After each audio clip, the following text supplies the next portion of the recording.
बिहार चुनाव में स्टार प्रचारक सीएम योगी की एंट्री। आज दानापुर सहरसा में योगी करेंगे जनसभाएं।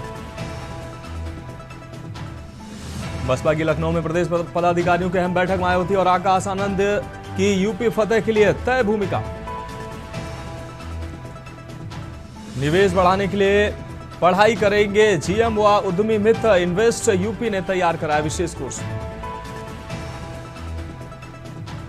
मिर्जापुर के पूर्व सीएमओ से होगी 4 लाख से अधिक की वसूली। बिलों के भुगतान में की थी धांधली। डिप्टी सीएम ने रिकवरी का आदेश दिया। उत्तर प्रदेश में ड्रिपिंग की शिकायत पर पावर कॉर्पोरेशन सख्त। अध्यक्ष आशीष गोयल ने अधिकारियों को दी चेतावनी।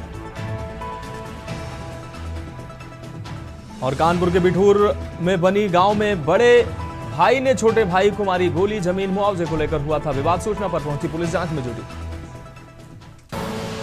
आप देख रहे हैं की न्यूज, खबरों का सारथी। और उत्तर प्रदेश की खबरों का रुख करेंगे। उससे पहले सीधा आपको उत्तराखंड लिए चलते हैं, जहां टनकपुर में सीएम धामी क्या कुछ कह रहे हैं, सुनाते हैं आपको।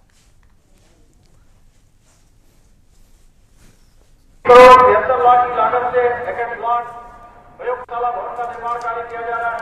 वहीं से आईआईटी में विकसित करने की प्रक्रिया भी प्रगति पर है। यही नहीं, यहाँ 16 करोड़ रुपए की लागत से राष्ट्रीय पॉलिटेक्निक भवन का निर्माण कार्य कराया जा रहा है। इसके साथ ही क्षेत्र में कनेक्टिविटी को और मजबूत बनाने के लिए जहां करीब 14 करोड़ की लागत से हनुमानगढ़ी खेतखेड़ा मार्ग पर 8 पुल का निर्माण भी हमने कराया है। वहीं अब टनकपुर से जोरडीवी मार्ग पर लगभग 55 करोड़ रुपए की लागत से इस्पान 8 पुल का निर्माण कराने के साथ ही 33 करोड़ रुपए की लागत से इस मार्ग के सुधारीकरण का कार्य भी कर रहे हैं। इतना ही नहीं, हम मां पूर्णागिरी मंदिर के लिए लगभग 45 करोड़ रुपए की लागत से रोपवे का निर्माण कराने के साथ साथ ककराली गेट से मां पूर्णागिरी धाम तक 17 करोड़ की लागत से स्ट्रीट लाइट लगाने की योजना पर भी काम कर रहे हैं।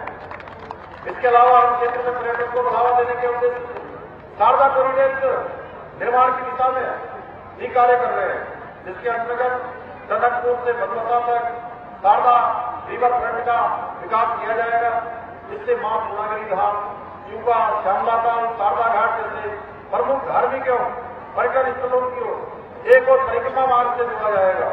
इसके साथ ही हम जहां टनकपुर में आप सबको पता है आईएसबीटी का निर्माण कार्य चल रहा है, और यह आईएसबीटी का निर्माण कार्य जहां 56 करोड़ रुपए की लागत से प्रारंभ हुआ था, अब ये 150 करोड़ रुपए की लागत से भी अधिक की स्पीडी कार्य प्रगति पर है। वहीं हमने जाम की समस्या के समाधान के लिए 5 करोड़ रुपए की लागत से मल्टी स्टोरी पार्किंग का निर्माण कराया है। हमारी सरकार जहां एक और क्षेत्र की अर्थव्यवस्था को सशक्त बनाने भारत नेपाल सीमा पर 177 करोड़ रुपए की लागत राजकोट का निर्माण कार्य भी करा रही है। वहीं विज्ञान और नवाचार को बढ़ावा देने के उद्देश्य से 57 करोड़ रुपए की लागत से साइंस सेंटर का निर्माण कार्य भी चंपावत जनपद में कराया जा रहा है। इसके अतिरिक्त 430 करोड़ रुपए की लागत से मास्टर प्लान के तहत गोलजी कॉरिडोर विकसित करने की दिशा में भी काम कर रहे हैं। मुझे पूरा विश्वास है कि ये सभी परियोजनाएं चंपावत को प्रदेश का अग्रणी जनपद के रूप में स्थापित करने में सहायक होगी। भाइयों बहनों, हमारी सरकार राज्य के समग्र विकास के साथ साथ हमारे सांस्कृतिक मूल्यों और डेमोग्राफी को सुरक्षित रखने के लिए भी पूरी तरह से संकल्प होकर काम कर रही है। हमने जहां एक और प्रदेश में पहली बार लैंड जहाज, लब जहाज और फूड जहाज जैसी गणित मानसिकताओं के खिलाफ कठोर कार्रवाई सुनिश्चित की है, वहीं प्रदेश में सख्त दंगारोधी कानून बनाकर सख्त धर्मांतरण रोधी कानूनों को भी लागू करने का काम किया है। वहीं प्रदेश में ऑपरेशन काउंसलिंग के माध्यम से सनातन धर्म को बदनाम करने वाले जिहादियों के खिलाफ भी हम सख्त कार्रवाई कर रहे हैं। वहीं लैंड जिहाद पर कड़ी कार्रवाई करते हुए अभी तक हमने 9000 एकड़ से अधिक जमीन लैंड जिहादियों से भी मुक्त कराने का काम किया है।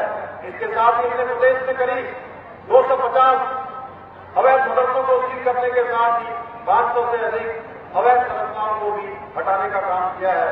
इतना ही नहीं, हमारी सरकार ने राज्य में नया कानून लागू करके मदरसा बोर्ड को भी समाप्त करने का निर्णय लिया है।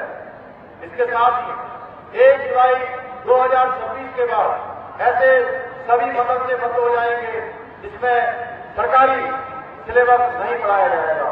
इतना ही नहीं, हमने देश का सबसे पहले समान नागरिक संहिता का कानून लागू करके सभी नागरिकों के लिए एक समान कानून लागू करने का ऐतिहासिक कार्य भी किया है। वहीं हम राज्य में एक सख्त भू कानून लागू कर दिए। बाहरी प्रदेशों में आकर जमीन खरीदने वाले भू माफियाओं के खिलाफ भी सख्त कार्रवाई कर रहे हैं। भाइयों बहनों, आप सभी को भली बात याद होगा कि पहले की सरकारों के समय में किस प्रकार से भर्तियों में पक्षपात होता था, धांधली होती थी और भ्रष्टाचार हुआ करता था। हमने गंभीर समस्या को देखते हुए राज्य में नकल माफियाओं पर अंकुश लगाने के लिए देश का सबसे सख्त नकल विरोधी कानून लागू किया, जिसके परिणाम स्वरूप पिछले 4 वर्षों में 26,000 से अधिक युवाओं को सरकारी नौकरियां प्राप्त करने में सफलता प्राप्त हुई है। हमने पिछले 4 वर्षों में जितनी नौकरियां प्रदान की राज्य गठन के पश्चात और पूर्ववर्ती सरकारों के समय से वो 2 गुना से अधिक है। तो आप कह सकते हैं ऐतिहासिक रूप से नौकरियां मिली हैं, ऐतिहासिक संख्या में नौकरियां मिली हैं। परंतु हमारे विपक्ष के साथियों को ये राज नहीं आ रहा है कि आज हम हमारे युवा पारदर्शी तरीके से व्यवस्था और मेरिट के आधार पर सरकारी नौकरियां प्राप्त कर रहे हैं। जैसा कि आप सभी जानते हैं, हाल ही में हरिद्वार के एक सेंटर पर एक व्यक्ति के द्वारा नकल का प्रकरण सामने आया था। हमारी सरकार ने तुरंत आरोपी की गिरफ्तारी भी की और मामले की जांच के लिए एसआईटी का गठन भी किया। परंतु कांग्रेस इस मामले की आड़ में हमारे युवाओं को ढाल बनाकर अपनी राजनीतिक रोटियां सोचने की कोशिश करने लगी और प्रदेश में अराजकता फैलाने के प्रयास किए जाने लगे। लेकिन हमारे बच्चों को परेशान होता देखकर उनके षड्यंत्र को विफल करने के लिए मैंने स्वयं युवाओं के पास जाकर धरना स्थल पर जाकर उनकी सभी न्यायिक मांगों को मानने का आश्वासन दे दिया और युवाओं के हितों की रक्षा के लिए युवाओं के मांग पर सीबीआई जांच की संस्तुति प्रदान करके पेपर को निरस्त करने का भी निर्णय लिया। हमारी सरकार युवाओं के भविष्य की और उनके सुरक्षा के लिए कोई समझौता नहीं करेगी। हम पूरी तरह से प्रतिबद्ध होकर काम कर रहे हैं। हम युवाओं के भविष्य के साथ कोई खिलवाड़ नहीं होने देंगे। इसके साथ ही हमारी सरकार राज्य में भ्रष्टाचार को जड़ से समाप्त करने के लिए जीरो टॉलरेंस की नीति के साथ संकल्पित होकर कार्य कर रही है। हमने राज्य में रसूखदार भ्रष्टाचारियों के खिलाफ कठोर कार्रवाई करके ये स्पष्ट कर दिया है कि उत्तराखंड में भ्रष्टाचार का कोई स्थान नहीं है। आज के इस अवसर पर मैं हमारी सभी माताओं और बहनों को आश्वस्त करना चाहता हूं कि आपका ये भाई, आपका ये बेटा आपके अधिकारों और आपके सम्मान की रक्षा के लिए पूरी निष्ठा के साथ, पूरे समर्पण के साथ, पूरी शक्ति के साथ निरंतर कार्य करता रहेगा। साथ ही में यह भी आग्रह करना चाहता हूं कि हमारे प्रधानमंत्री आदरणीय नरेंद्र मोदी ने देशवासियों से आह्वान किया है कि स्वदेशी उत्पादों का अधिक से अधिक उपयोग करें, जिससे आत्मनिर्भर भारत की दिशा में हमारा संकल्प और भी सशक्त हो सके। मुझे पूरा विश्वास है कि हमारी माताएं, बहनें आदरणीय प्रधानमंत्री जी के इस आह्वान को एक जन आंदोलन का रूप देकर अपने स्वदेशी उत्पादों के माध्यम से न केवल स्वयं को सशक्त बनाएंगी बल्कि उत्तराखंड को भी आत्मनिर्भर और देश का अग्रणी राज्य बनाएंगी। और अब रुख करेंगे उत्तर प्रदेश की खबरों का। बिहार में गरजे यूपी सीएम योगी आदित्यनाथ। जंगल राज और परिवारवाद को लेकर किया सीधा प्रहार। योगी ने की 1090 से 2005, आपको बता दें 1990 से 2005 तक के शासनकाल की आलोचना की है। नीतीश कुमार के नेतृत्व वाली एनडीए सरकार की सराहना की। तो मुख्यमंत्री योगी आदित्यनाथ ने बिहार के जंगल राज्य पर चर्चा की। योगी ने 1990 से 2005 तक के शासनकाल की बात की। उन्होंने नीतीश कुमार के नेतृत्व वाली एनडीए सरकार की सराहना भी की। बिहार में गरजे यूपी के सीएम योगी आदित्यनाथ। तो बिहार चुनाव में मुख्यमंत्री योगी की एंट्री हो चुकी है। जंगल राज और परिवारवाद पर सीधा प्रहार मुख्यमंत्री योगी आदित्यनाथ ने किया है। योगी ने 1990 से 2005 तक के शासनकाल की आलोचना की है। आपको बता दें, नीतीश कुमार के नेतृत्व वाली एनडीए सरकार की सराहना करते हुए मुख्यमंत्री ने 1990 से 2005 के दौर को जंगल राज करार दिया है। बिहार में गरजे उत्तर प्रदेश के सीएम योगी आदित्यनाथ। जंगल राज और परिवारवाद पर सीधा प्रहार किया है मुख्यमंत्री योगी ने। उन्होंने 1990 से 2005 तक के कार्यकाल को जंगल राज करार दिया है। इसी के साथ ही नीतीश कुमार के नेतृत्व वाली एनडीए सरकार की सराहना भी की। और अगली खबर लखनऊ से है, जहां 25 अक्टूबर से सपा मिशन बिहार शुरू कर रहे। दिवाली के बाद से बिहार के दौरे पर होंगे अखिलेश यादव। अखिलेश की रैलियों से चढ़ेगा सियासी पारा। बिहार में समाजवादी एकता का बिगुल बजेगा। पीडीए समाज को एकजुटता का संदेश देंगे अखिलेश। तेजस्वी यादव के समर्थन में उतरेंगे अखिलेश यादव। अखिलेश के दौरे से आरजेडी और महागठबंधन को नई ताकत मिलेगी। 25 अक्टूबर से सपा का मिशन बिहार शुरू होगा। तेजस्वी यादव के समर्थन में समाजवादी पार्टी उतरेगी। अखिलेश के दौरे से आरजेडी और महागठबंधन को मिलेगी ताकत। 25 अक्टूबर से सपा का मिशन बिहार शुरू हो रहा है। दिवाली के बाद से समाजवादी पार्टी बिहार मिशन पे होगी। अखिलेश यादव बिहार दौरे पर होंगे और महागठबंधन के समर्थन में, तेजस्वी यादव के समर्थन में तमाम रैलियों में शामिल होंगे अखिलेश यादव। तो अखिलेश की रैलियों से चढ़ेगा सियासी पारा। मनीष तिवारी हमारे संवाददाता ज्यादा जानकारी के लिए हमारे साथ जुड़ गए हैं। मनीष, समाजवादी का मिशन बिहार जो है वो 25 अक्टूबर से शुरू होगा। बिहार के दिवाली के बाद अखिलेश यादव बिहार दौरे पर रहेंगे और तमाम रैलियों को संबोधित करेंगे और कहीं ना कहीं अखिलेश यादव समाजवादी पार्टी के एंट्री से बिहार का सियासी पारा जो है वो बढ़ता नजर आएगा। जी बिल्कुल, जिस प्रकार से देखा जाए बिहार का चुनाव है और चुनाव के मद्देनजर महागठबंधन के तहत जो है अखिलेश यादव ने अपना प्रोग्राम तैयार किया है। दिवाली के बाद 25 तारीख से जो है वो बिहार में रहेंगे और वहां पर प्रचार करेंगे अपने गठबंधन के लिए। तो कहा जाए इनके गठबंधन को लेकर के और पीडीए समाज का जो नारा है अखिलेश यादव का, उसके तहत जो है वहां प्रचार करने के लिए पहुंचेंगे। सबसे ज्यादा फायदा जो है इसमें तेजस्वी यादव को मिल सकता है। जिस प्रकार से माना जा रहा है कि अखिलेश यादव के पहुंचने से तेजस्वी के साथ उनकी जो है उनको काफी मदद मिलेगा, काफी बड़ा सहयोग रहेगा। तो कह सकते हैं कि जिस प्रकार से अखिलेश का दौरा जो रहेगा वो दौरा जो है वहाँ आरजेडी और कांग्रेस के लिए, दोनों के लिए ही बेनिफिट रहेगा। खास तौर से आरजेडी के लिए तो ज्यादा ही महत्व रहेगा। कह सकते हैं कल जब अखिलेश यादव से पूछा गया था तो उनके द्वारा ये कहा गया था कि हमको बुलाया जाएगा तो हम जाएंगे।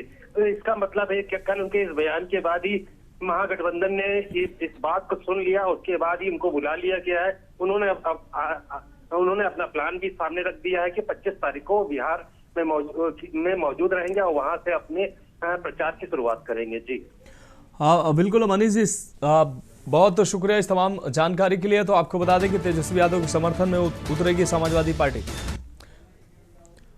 और अब बढ़ेंगे अगली खबर की ओर। खबर चित्रकूट से है, जहां भगवान श्री राम की तपोभूमि चित्रकूट के रामायणी कुटी में विश्व हिंदू परिषद द्वारा आयोजित संत समिति की बैठक में देश में गरीब हिंदुओं के प्रलोभन देकर कराए जा रहे धर्मांतरण पर नाराजगी जताते हुए संतों ने सर्वोच्च न्यायालय से धर्मांतरण पर अंकुश लगाने के लिए कठोर कानून बनाने की मांग की है। इस मौके पर विश्व हिंदू परिषद के जिला अध्यक्ष राजेंद्र त्रिवेदी, जिला मंत्री नीरज केसरवानी, जिला गौरक्षा प्रमुख सोनू मोदी और जिला समरसता प्रमुख अभिषेक तिवारी आदि मौजूद रहे।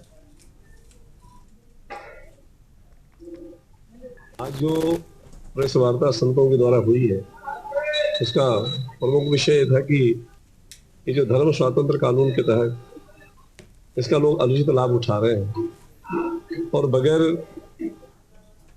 जिला प्रशासन या किसी को सूचना दिए बगैर सीधे सीधे धर्मांतरण कराते हैं, प्रलोभन देकर के, लोभ देकर के। तो हम सब संत समाज की और पूरे हिंदू धर्मावलंबियों की मांग है माननीय सर्वोच्चतम न्यायालय से भी कि इस पर विशेष निगरानी रखें।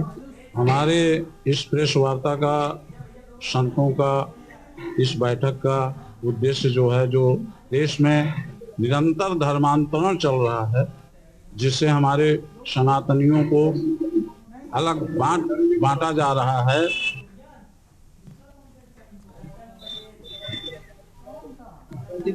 रतन पटेल हमारे संवाददाता चित्रकूट से ज्यादा जानकारी के लिए हमारे साथ जुड़ गए हैं। रतन, धर्मांतरण के खिलाफ कठोर कानून बनाने के लिए लगातार संत समाज मांग कर रहा है। चित्रकूट में एक बार फिर से ये मांग जो है उठती नजर आई है, क्या कुछ अहम अपडेट है इस खबर को लेकर?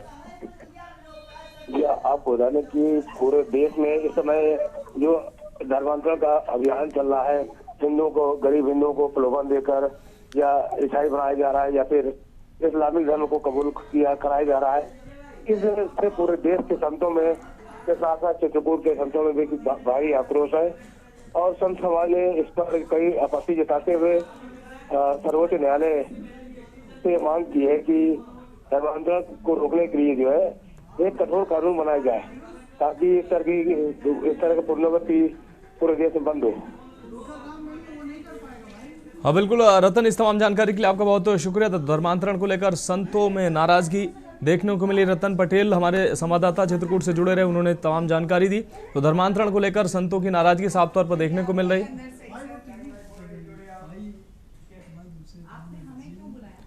अब बढ़ेंगे अगली खबर की ओर। खबर कन्नौज से सामने आ रही, जहां जिले में झोला छाप डॉक्टरों का आतंक लगातार जारी है।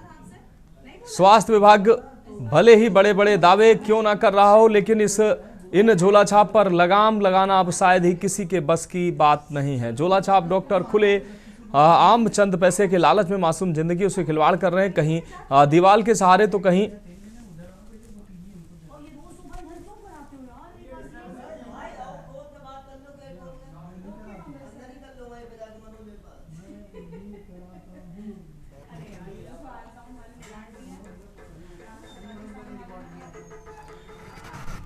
दीवार के सहारे तो कहीं खूंटी पर टांग कर लोगों को ग्लूकोज की बोतल लगाई जा रही है। हाथों में वीगो भी ऐसे लगाया जा रहा है जिससे कभी भी कोई बड़ा संक्रमण फैल सकता है। तस्वीर देखकर हर किसी की रूह कांप जाएगी कि आखिर ऐसा कैसा इलाज है। वहीं सबसे बड़ी बात तो यह है सामने आई कि ये जब झोला छाप खुद भी मान रहे हैं, ये झोला छाप खुद भी मान रहे हैं कि ये गलत कर रहे हैं। ना तो किसी तरह की कोई डिग्री है इनके पास, ना कोई अनुभव है, बस दुकान खोल ली, शटर खोल लिया और शुरू हो गए इलाज करना। पहला मामला तिरवा क्षेत्र के फगुआ भट्टा के पास रजाई मऊ राजा मार्ग रामजी मार्केट का है। यहां पर पिंटू नाम का झोला छाप खुलेआम इलाज के नाम पर लोगों की जिंदगियों से खिलवाड़ कर रहा है और अपनी दुकान के बोर्ड पर एक सरकारी डॉक्टर का नाम भी लिखे हुए है, जिसको दिखाकर वो ये सब करता है। खुद ही लोगों के खून की जांच करवाकर उनको गंभीर बीमारियों का डर दिखाकर लूट कर रहा है। वहीं दूसरा मामला जसोदा क्षेत्र का है, जहां पर सुनील नाम का व्यक्ति जो कि करीब 8 साल बिना किसी डिग्री के लोगों का इलाज कर रहा है। वहीं जब के न्यूज की टीम ने बात करने की कोशिश की तो कैमरा बंद करने को कहने लगा और उसके कुछ साथी वहां भद्रता भी करने पर उतारू हो गए। जब कैमरामैन ने कैमरा उन पर घुमाया तो मुंह छिपाकर वहां से भागने लगे।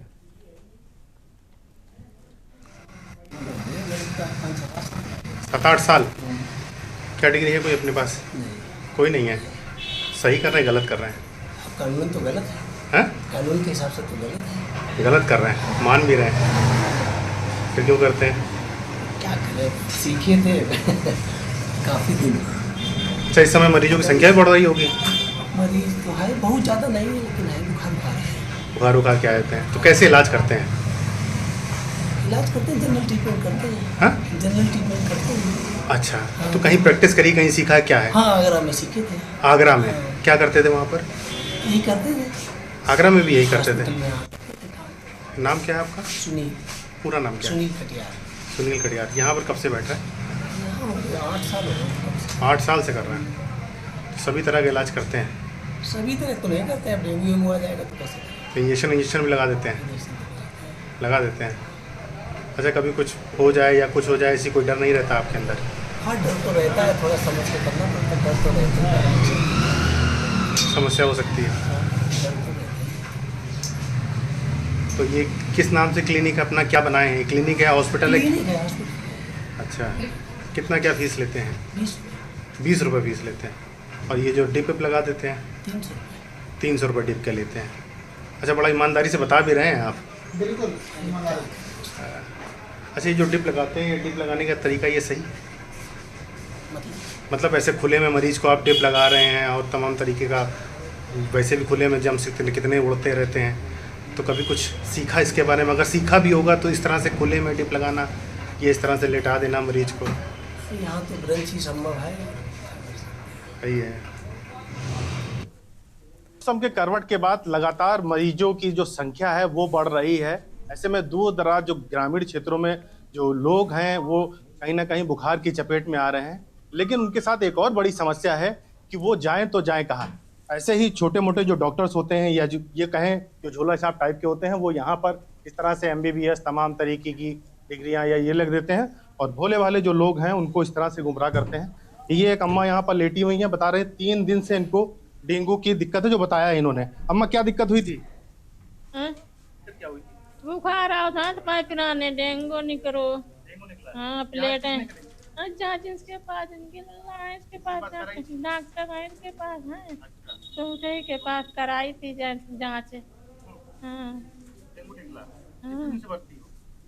अति सर हुआ भर्ती नहीं हो, भर्ती तुम घर ही थे आई जाते हैं, घर भर्ती नहीं है भैया। तस्वीरों में दिखाते हैं आपको, ये बोतल लगी हुई है दीवार के सहारे और ये इस तरह से खुले में, और ये जो वीगो लगा हुआ है देखिए उसकी टेपिंग देखिए यहाँ पर कि वो जो निडल है, जो सुई है वो कैसे बाहर है। यहाँ पर एक मरीज और भी है हमारे सामने, यहाँ पर भी, ये भी कहीं से आई हुई हैं, इनका भी देखिए कैसे वीगो लगा हुआ है। तो ये कहीं ना कहीं संक्रामक रोगों को दावत भी दे रहा है। भले ही कम पैसे में इलाज कर रहे हैं लेकिन पूरी जानकारी भी नहीं है, पूरा कुछ नहीं है। और एक ये बच्चा भी यहाँ पर लेटा हुआ है। खैर यहाँ पर जो व्यक्ति हैं, पिंटू नाम बताया जा रहा है, इनसे ही बात करते हैं। क्या नाम है आपका? सर पिंटू। पूरा नाम क्या है? पिंटू राजपूत। क्या करते हैं? बस बुखार हल्का फुल्का जैसे आ जाता तो दवाइयाँ दे देते हैं। कौन सी डिग्री है आपके पास? CMSCD। तो इस डिग्री में ये सब कर सकते? नहीं कर सकते ना। मान रहे हैं आप गलत कर रहे हैं? जी गलत कर रहे हैं? जी गलत कर रहे हैं, क्यों कर रहे हैं? चलो सर, अगर कुछ हो जाएगा तो रिस्पॉन्सिबिलिटी कौन लेगा? मेरी आप देख रहे लगातार झोला छाप, किसकी जिम्मेदारी? मेरी होगी सर। आपकी जिम्मेदारी। जी। दवा ववा कहाँ से देते हैं, कैसे देते हैं? तो बता रहे जांच भी करा लेते हैं। कहाँ से जांच कराते हैं? जाँच सर यहीं फगवा भट्टा हैं, शिव वगैरह हैं, पैथोलॉजी लाखन, जैनवन, काफ़ी हैं पैथोलॉजी। वहाँ से है। हाँ। तो अभी तो सरकारी आंकड़ों में डेंगू बहुत दूर है, आप लोग तो डेंगू का इलाज कर रहे हो। नहीं, डेंगू नहीं है, किसी को बुखार है वायरल बस, और वायरल डेंगू नहीं। डेंगू नहीं। ऐसे खुले में कर रहे हैं जी। तो इन लोगों को थोड़ा सा अगर बंद में हो जाए व्यवस्था तो ज्यादा बेहतर है जी, कि खुले वाला? बंद में सर। बंद में। जी।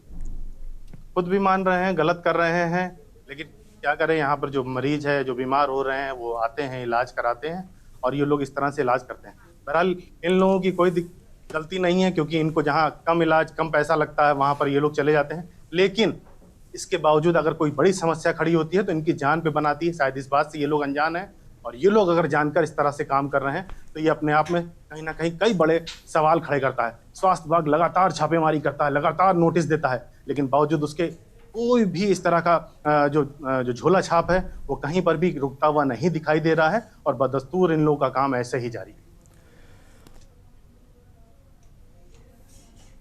और अगली खबर मिर्जापुर से, जहां स्वास्थ्य व्यवस्था की लापरवाही एक बार फिर से सामने आई है। अपर आयुक्त डॉक्टर विश्राम यादव की पत्नी की मौत मंडलीय चिकित्सालय में समय से ECG और इलाज न मिलने के कारण हुई है। जांच में सामने आया है कि चिकित्सकों की लापरवाही इसकी बड़ी वजह बनी है। डिप्टी CM ब्रजेश पाठक ने गंभीरता से संज्ञान लेते हुए जांच कराई, जिसमें doctor Tarun Singh, doctor Sunil Singh, doctor Pankaj Pandey, doctor Vinay और नर्स सुषमा को दोषी पाया गया। दोषियों पर विभागीय कार्रवाई के आदेश दे दिए गए हैं। साथ ही एक सेवानिवृत्त स्टाफ नर्स पर भी नियमानुसार कार्रवाई के निर्देश दिए गए हैं। ये कार्रवाई तब हुई है जब मामला एक वरिष्ठ अधिकारी से जुड़ा था, जबकि आम नागरिकों को ऐसी लापरवाही का सामना आए दिन करना पड़ता है। स्थानीय लोगों का कहना है कि मेडिकल कॉलेज के प्रिंसिपल की निगरानी में व्यवस्थाएं लगातार बिगड़ रही हैं, लेकिन उनके खिलाफ अब तक कोई कार्रवाई नहीं हुई है। ये स्थिति स्वास्थ्य विभाग की गंभीर खामियों की ओर इशारा करती है।